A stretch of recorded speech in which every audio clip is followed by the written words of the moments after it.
Good evening, everyone. Uh, I welcome everybody, and I thank all of you for sparing this time. I know you have tests from tomorrow, but we are here, and I want to give a special thanks to Stuti Shrivastava, who is our key resource person here today. I'll just take 2 minutes to give her introduction, and I'll hand it over to her after that.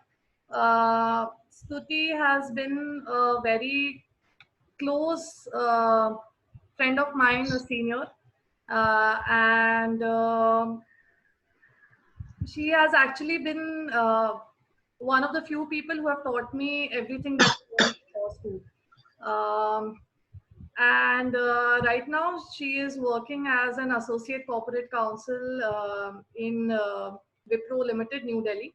And she has an experience of more than 5 years with commercial contract law and negotiation in a lot of fields. Um, Stuti, you're dealing with second years right now. They're the first batch of the university. And I've already mailed you the list of questions. So we'll be having a 20-minute interaction, around 20-25 minutes interaction, and thereafter we'll open for further questions. I request all of you, especially Mansi, I think has her audio on unmute. I request all of you to please keep your audios on mute and videos off so that we can start off with the session. Thank you, Stuti.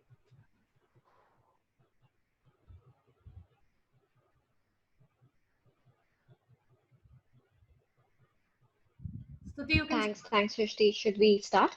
Yes, yes. Sure. Thanks for that introduction. I think you've been more than generous in introducing me. Yeah, I think we'll start with some basics and we'll go over, an idea of, what the role entails and how people can prepare for it, and ultimately how they can sort of apply for those jobs either on campus or off campus.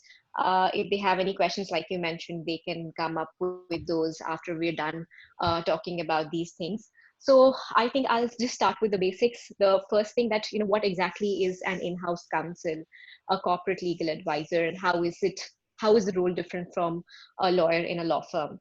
So an in-house counsel is somebody who's a lawyer for the company that they're working in. So basically, if I'm working in Wipro, I am a lawyer for Wipro, and all the legal matters that come for the company, I sort of handle those.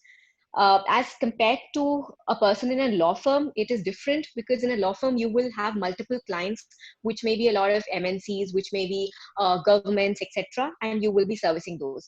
Here, you have only one client, that is your own company that you're working in. So for example, my client is Wipro internal stakeholders only. I will advise them in any and all legal matters that come across. How the role is sort of structured is that it sort of depends on company to company also, but within Wipro, how it is structured is that for different legal responsibilities, we have different teams. So for example, I am a part of the contract lawyers team, which handle all the contracting with other companies. So for example, if Wipro is engaging with a customer, we need to sign a contract to ensure that we provide them services on those terms and conditions. So I will help Wipro negotiate and close that contract. I will also help them in getting contracts with other vendors that Wipro wants to engage. So there are a lot of vendors that we engage for customers as well. So for those vendors, we will sign contracts, and that is something that I will help Wipro with. Then we will have contracts with partners. We will have contracts with other software companies from whom we are taking certain products. Any kind of contracts that come across are something that are handled by me. And the division that is done within the organization is done, a business unit wise. So within the organization, there are different business units depending on the kind of customers that you're dealing with. So I manage the legal contracting for the business process services industry, which, in very layman terms, we understand as the call center industry. But there is a lot more to it. And then there are other different business units like, your telecom industry, where all our customers would be your telecom customers, telecom companies. Then you would have a business unit like your consumer business units, where mostly your consumer companies would be our customers. So for each of these business units, we have different sets of lawyers who deal with the contracting part of it. Apart from contracting, I also help our internal stakeholders in their day-to-day queries. So for example, a customer comes up and says that you've not been performing well, and this is a termination notice that I'm serving you so that I can terminate the contract. I will not pay you anything that is due to you. So then the business will come to us and they will say, this is what they're saying. As per the contract, what is the recourse that we can take? From responding to those kind of notices to helping the business in drafting a response, in evaluating whether we are at a strong footing or whether we are at a weaker position. All of that is done by us. So queries like that, queries in terms of interpretation of the contract. So a lot of times we have legacy contracts which have been going on for 5 years, 6 years, even 10 years, and uh, uh, you know internal stakeholders will come up with certain clauses and they will have questions in terms of how those clauses are to be interpreted. Sometimes the language is not entirely clear. So then in those cases, we will have to help them with interpretation of those clauses, etc. So in an in-house role, the most important, and the most extensive part of the role is a contract lawyer's role. Then there are other, teams which do help out business and where legal support is required, such as the dispute resolution team or the compliance team. Now, this varies from company to company. In certain companies, they form separate teams altogether for dispute resolution and compliance related roles, whereas in some companies, they will have one person doing everything, whether it's contract negotiation, whether it's compliance, or whether it's dispute resolution. When we talk about dispute resolution and compliance, what we're essentially saying is, companies in their day-to-day matters, they will come across a lot of issues either with their customers, their employees, their vendors, and even with the government at times, because government might come and say that this is something that you had to comply with, you did not comply with it, so now we are sort of putting this penalty, stuff like that. So there's a lot of dispute resolution that happens. It can be either at an arbitration stage, it could be a mediation, or it could be a full-fledged court claim. In those cases, a contract lawyer or an in-house counsel's job is to support the business and to figure out, again, uh, you have to get all the documentation ready. You have to figure out what is our footing in that, whether we are at a strong footing, whether we are in a weak position, what could be the arguments at our end, were we at fault, was the other party at fault. You have to do a complete analysis, and you have to help the business figure out a response and then either go to arbitration or go to the court. When we talk about going to the court or going to arbitration, as an in-house lawyers, we cannot represent the company. That is not something that is allowed under the rules in India. So we don't have a license to practice in the court or to represent the company as a lawyer in the court of law or at arbitration proceedings. So compulsorily, we have to engage an external counsel. But the responsibility to deal with that external counsel, to sort of manage the flow of information, to ensure that that external counsel is properly briefed, all of that lies with the in-house counsel who's managing that case. Another important aspect is the compliance aspect, which, by the term, it's pretty self-explanatory that, as a company, there are a lot of laws, regulations that we need to comply with on a day-to-day basis. There are permits or licenses that we need to have. There are say labor laws that we need to comply with. There has to be certain working hours. There has to be certain minimum wage that we have to pay. We have to carry certain licenses if we have some kind of facility, or if we are operating lifts, or if we have mess facility, we have to have certain kind of licenses. So those kind of things, we have uh, queries coming from business team, and we have to ensure that we remain compliant on a day-to-day basis. And this is not just for India, but across the globe.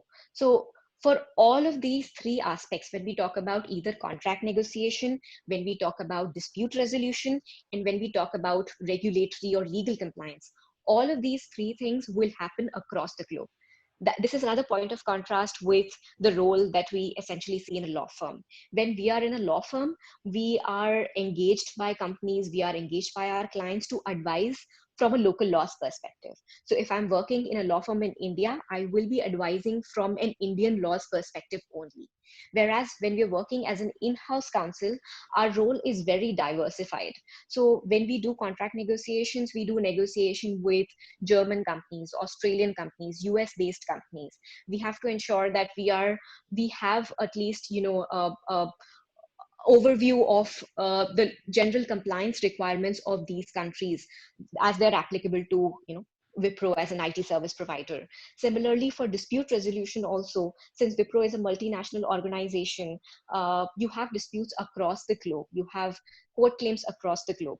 So as a lawyer, when you advise them, when you interact with external counsels, we are not only interacting with external counsels from India, with law firms from India, we are also interacting with various law firms, say in UK, Australia, Europe, US. We're dealing with them. We're sort of giving them all the information that they need, and we try to get an understanding of how their legal system works, so that when we are advising internally to our customers within Wipro, we can give them an effective advice.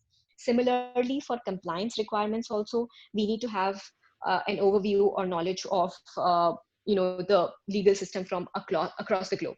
So uh, if I'm working, say, with the compliance team of Europe, I sort of need to have an overview of how the Europe legal system works, how those countries would have their laws or their regulations in place. And most of the time, it's not that, we have everything on our fingertips. We do Google, we do our research, we figure it out, and we advise our internal stakeholders where we think there is a gap, because there usually is, especially in countries where, say, the language is not English. For example, in, say, Spain or Romania, if you want to figure out the compliance requirements of those countries, it is very difficult to do an online research and figure those things out. So in those cases, we do reach out to external counsels, we engage them, we seek advice from them on compliance requirements, we understand the legal intricacies, and then we advise our internal stakeholders in how they should be engaging in active compliance as far as the company is concerned. So this is broadly the role. And like I mentioned, 2 3 areas of contrast from a law firm is one, that there you have multiple customers, and on a case to case basis, you keep advising those customers. Here you just have one customer, that is Wipro, and the internal stakeholders from Wipro will come to you and seek advice. The second point of contrast, and very important point of contrast, is there you will deal with only Indian laws, and it will be a very very very specific role in terms of, for example, if you're in a M&A team, or you are in a corporate team, or a capital markets team, you will be dealing with only those regulations and advising your customers on those regulations. But here it's very diversified. We keep getting queries from across the globe on different kind of interpretations, different kind of contractual issues, different kind of compliance requirements. We get all sorts of disputes, customers are not paying, or there is some issue with an employee who's not happy with whatever he's been how he's been treated, or there is some issue with any government authority of a country who's sort of alleging that we've not been compliant. Uh, Also, like I said, we do all sorts of contracting with various companies across the globe. So we sort of have to have knowledge of the legal system and the applicable laws. So that's the basic legal principles of contracting in those countries, basically. So that's how it usually works. From I think from a perspective of preparing to apply for a role like this in as an in-house counsel in a multinational corporation or a company, I think very important is to understand that the most important subject for us is contractual law. So contract law is something where we need to ensure that we have a very complete and a very thorough understanding of the concepts. Because when we start working as an in-house counsel, the most basic concepts that we deal with is, your representations, your warranties, what is the difference between them, the promises that I make in the contract, when are they valid, if a notice is served, when it is considered to be notified or accepted by a party. So those things are things that we used to study in contract law. So that is why contract law would be the most important subject for us. Apart from that, it's not like we, I mean, of course, having knowledge of all the subjects that we study in law school is important, but it is not like you need to specialize in a particular subject, because the role is so diversified that once you join the organization, you're given a different kind of training to, get an understanding of what exactly you're supposed to do in that role. It's very different from uh, when you intern a law firm. The kind of experience that you get, it's very different from that. The role is very different from that. The exposure is very different from that. So from a legal studies perspective, I think contract law is very important. Apart from that, uh, a good command over English, a good command over contract drafting, I think it's very important, because when what I do day to day is just reviewing, negotiating, and drafting contracts. And if I don't know how to play with words, then it will be very difficult for me to, have an effective conversation with the other party. So apart from contract law, I think a good command over English and good drafting skills are very important. From a CV perspective, one should always diversify and participate in co-curricular activities and extracurricular activities. I think that's been my experience, that that's something that at an in-house role I've seen uh, at an initial placement level, I have seen recruiters valuing that. So people who've participated in moots, who've written papers, who've participated in debates, who have writing skills, that's something that's valued. Apart from that, any kind of internship experience is important. If you have experience in a company, that's very good. If you have experience in a law firm, that is also not discounted, that is very important. So everything is sort of taken into account and is important. uh, how one can go ahead securing internships in companies is, we do accept internships, at least in Wipro we do. And as far as I know, all the reputable big companies do accept internships. So there's one way of doing it is to get through your placement committee. And I understand from you that, this batch is the senior most batch in college right now, and they will be forming their placement committee. So as and when they do, it would be important that they contact, the recruitment teams of various companies. They can contact, say, recruitment team of Wipro, and you can figure out your contacts and help them through that and all of those things. So being in touch with the recruitment team is very important. All of us have a dedicated recruitment team, and they plan on their visiting campuses on day zero, or whatever the recruitment cycle is. From an internship perspective, we do accept internships, I think, starting second year onwards. I don't think we accept first year students, but second year onwards we do accept internships. And I believe there are a couple of rounds of screening. We have the first round of screening would be the CV that's provided by the candidate, and then I think there is an interview. Post that, after the screening, we shortlist candidates and we offer them internships basis their availability. So the candidates can either go through the placement committee and contact the company, or if they have a direct contact, then they can probably send the CV and ask them to sort of refer for internships. So those are two ways of going about it. Same goes for your recruitment as well. It's very important that the placement committee contacts the recruitment team of the company on, well, in advance and on time, so that you have their dates booked and they know that you're looking to get your people placed, and you're looking for companies to visit you, especially for your college, because it's a new college. So when you guys reach your fifth year, it would be important that you do the right kind of marketing and PR, and you let people know that you have students who are ready to be placed. So when you contact the recruiting team, they will get in touch with you along with the HR. They will fix dates with you, and they will visit the campus. If they have any vacancies, they will visit the campus, and they will hire whatever candidates they want. Off-campus placements are also possible. Candidates who are in their fourth or fifth year and are interning with us are definitely considered for a pre-placement offer. Sorry, are definitely considered for a pre-placement offer. Most of the time, eligible candidates are, slated for an interview at a later point of time once they're done with their internship. Sometimes they are also offered a callback internship as well. Uh, Apart from that, if there has been or there is difficulty in getting a placement through the placement committee cell, candidates can also pass on their CV to the recruitment team of the company if they have the correct contacts. And basis, if there are any vacancies at any point of time, they are considered. So we do hire laterally as well. So that's also one way of doing it. Um, Apart from this, I don't think I'm really missing out on anything, but Shrishti, let me know if you want me to cover anything else. I think you've covered everything in the questions that were asked already.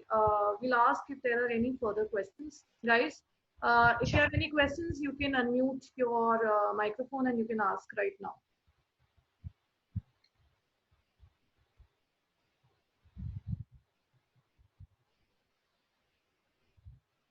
I think you have been pretty clear then.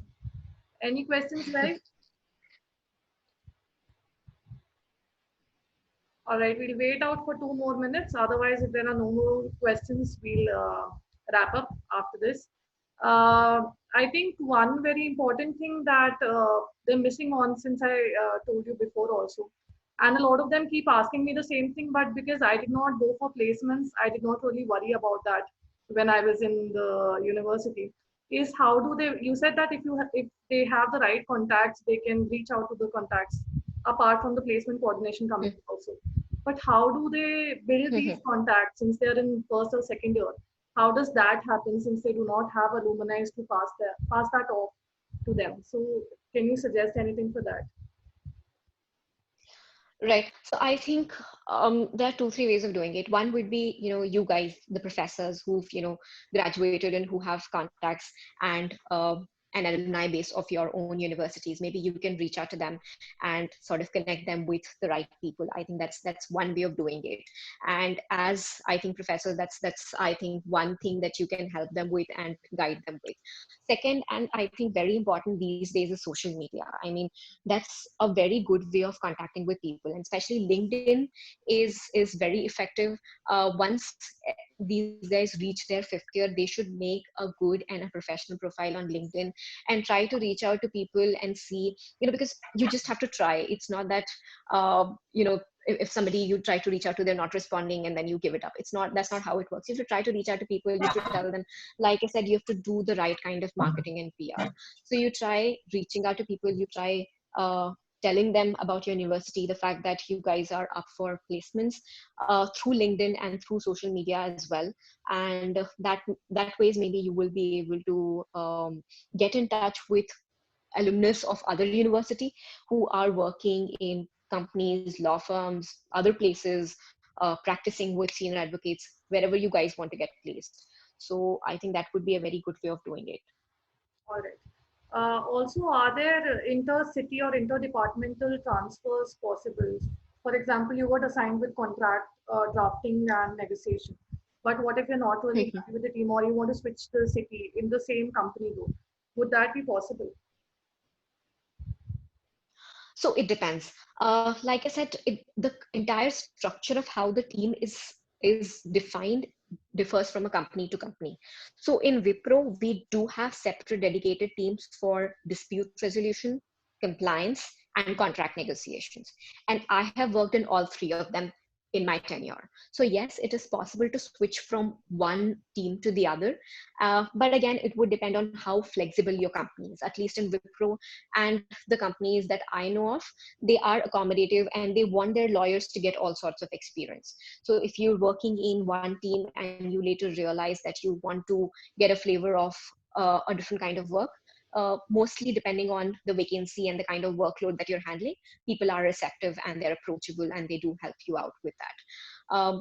Another aspect of this is, like I mentioned, in some companies, there is no difference between these teams.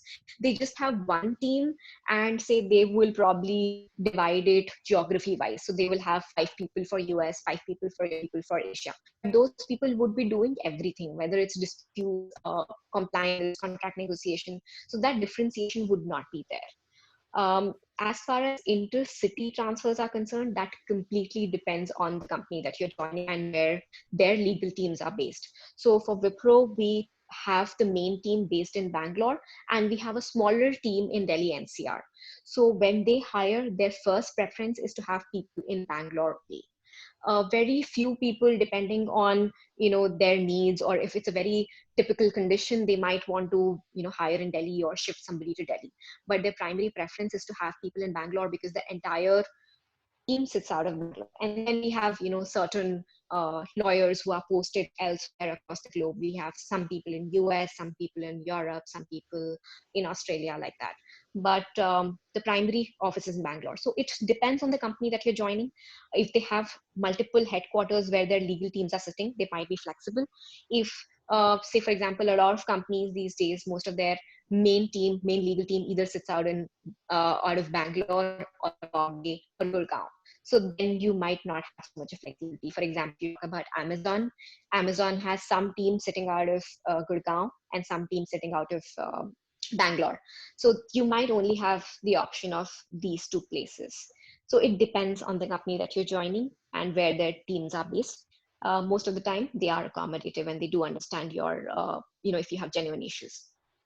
All right. Thank you so much. Guys, any other questions? Please don't put that on chat. You can ask it. You can really ask it, please. Okay. So one of the questions, Stuti, is that what if somebody does not have really good grades till, say, second or third year? Is there any scope for placements on and off campus for such students? Yeah, definitely. I think because see what they look at is your CV where you mention your cumulative grade until the time of your placement. So you guys are still in your second year, you still have time to push yourself and improve your grades.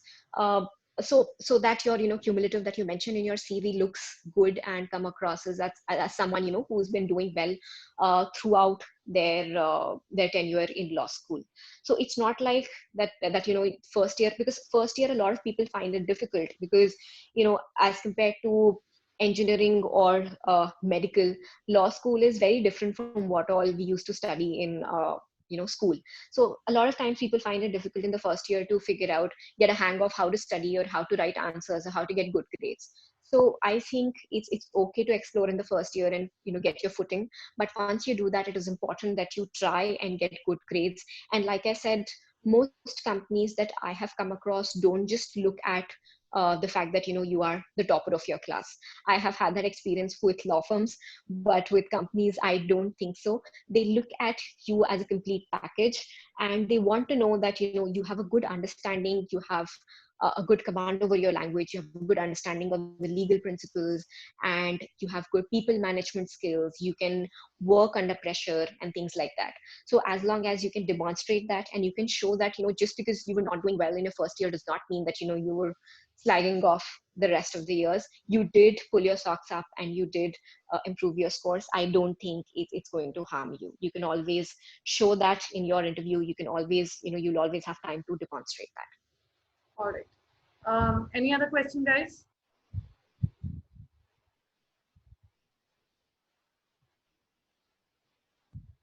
I think we have dealt with almost all the questions and you've summarized it pretty well. I had certain doubts myself in my head, abhi tak, but a lot of them were clear in this session. So I want to thank you from all of our side. And if they approach me now for any other queries related to corporate placement, I would definitely contact you. You would be my point of contact for that. And we want to thank you for your patience and for having this session with us. Thank you so much. No problem at all. You guys are most welcome. And like you said, anytime you have any questions, you guys want to contact the recruitment team or anything like that, you're always free to reach out to me, and I'll try to connect you with the right person. Thank you. We'll end this meeting today, and we'll definitely see you at some point of time on our campus. For sure. Yes. Okay. Sure. Thank you. All right. Bye-bye. Bye.